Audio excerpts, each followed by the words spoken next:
Samy nametraka fikasana iatrehana ny taona 2024 ny tsirairay avy miainga avy amin'ny mpitondra fanjakana hatramin'ny olon-tsotra. Na eo aza izany rehetra izany, tsy tokony ho adino ny fanomezan-danjan'ny teny malagasy. Samy tompona andraikitra ary mpanabe ny tsirairay avy manoloan'izany. Isika dia malagasy.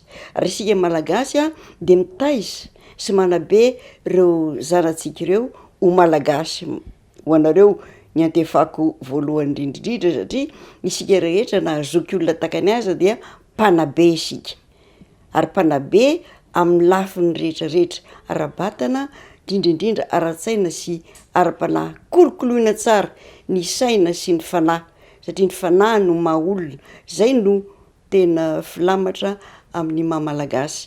Dia ajaina ny teny-pirenena, ny teny malagasy, ary tsy azoko adinoina le hoe fitenim-paritra ny filazana azy anefany aleo mampiasa ny hoe tenin-dreny zay ampianarana ny ankizy ary ampitana aminy ireo soatoavina sy kolotsaina malagasy. Isan'ny mampiavaka ny firenena iray ny fananany ny teny, ny kolotsaina sy ny fomba mampanao isan-karazany.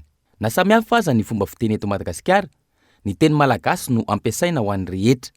Ankilan'izay, samy mahalala ny mahasarobidin'ny fifanajana sy ny fahalalam-pomba ny tsirairay avy.